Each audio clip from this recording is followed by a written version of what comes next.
Okay, we saw in the video just now that all the cells and all the breakers are arranged vertically like this, right? Tell me if I'm wrong. All right, so there's a single bus, single breaker next to it, single bus, single breaker, single bus, single breaker, and so on. But now you've added a bus section, right? So this scheme or substation bus bar arrangement is called single bus, single breaker with what? With bus sectionalizer, meaning what is the use of the bus section? And there is essentially a substation bus bar arrangement that we call single bus, single breaker with bus sectionalizer, meaning the use of the bus section. All right, so you have the first bus bar arrangement called single bus, single breaker, and the second one is called single bus, single breaker with bus section or with bus sectionalizer. That's great, my dear. Okay, once Rashad, you enlightened us, all the cells are arranged vertically.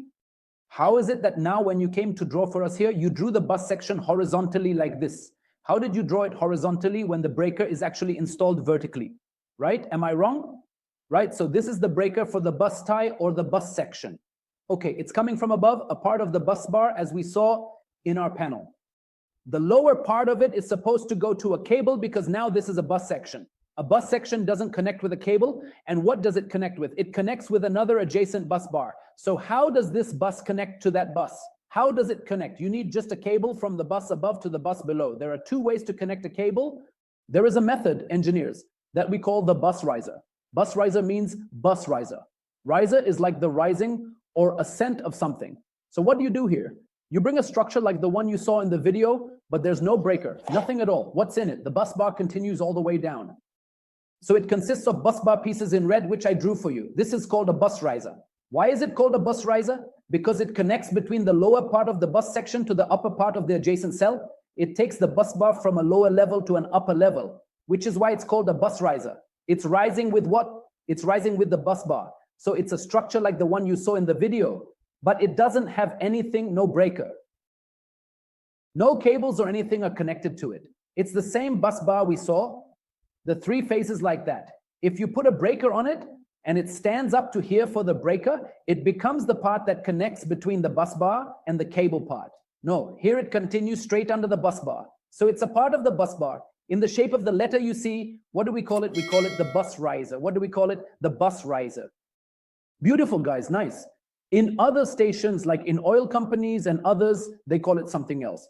Here, what do you have called the bus station? They call it the bus station, the bus station. And here, another cell is installed, also a cell with bus bars, also with bus bars, exactly.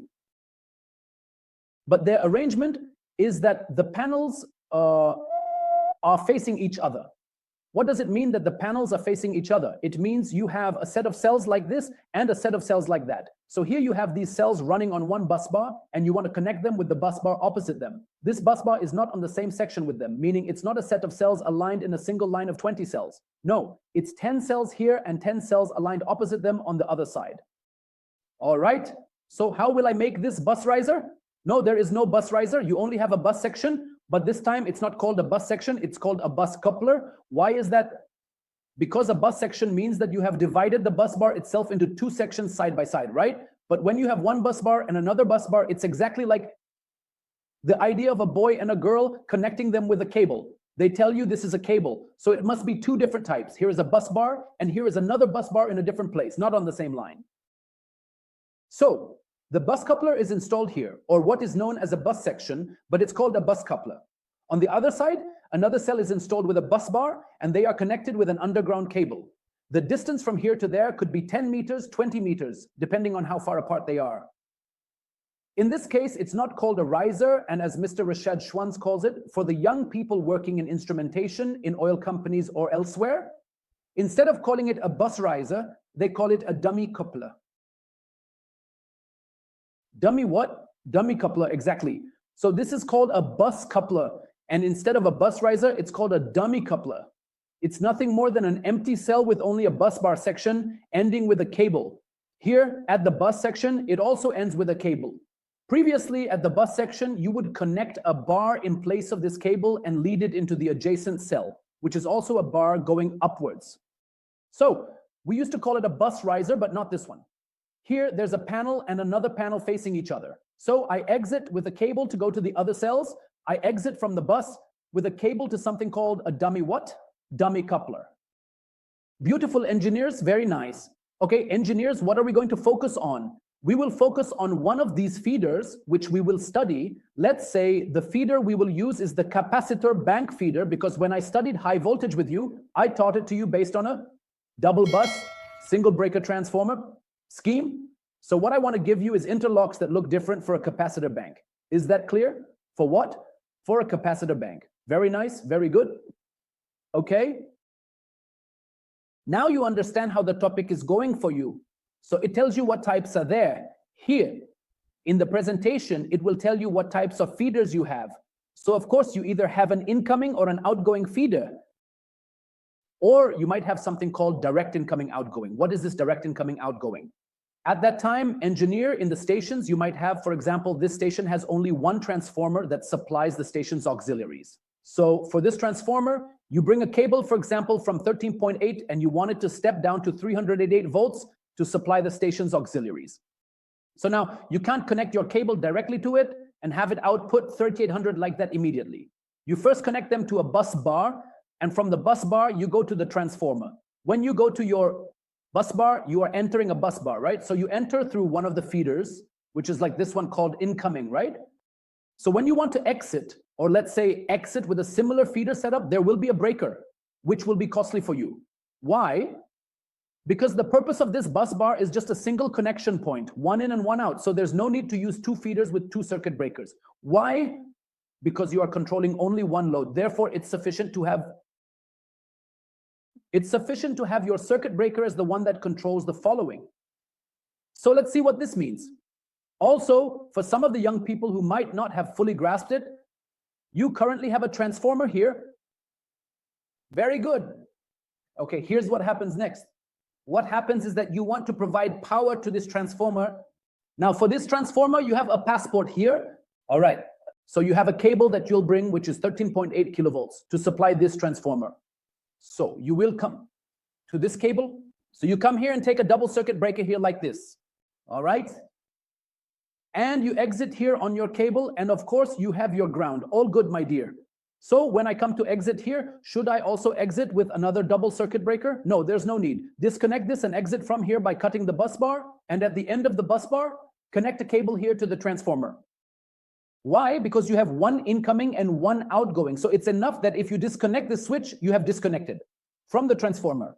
If you activate it, you have activated the transformer. Now, if a fault occurs anywhere, it's the same switch responsible for disconnection. If you had used the other switch, what difference would it make?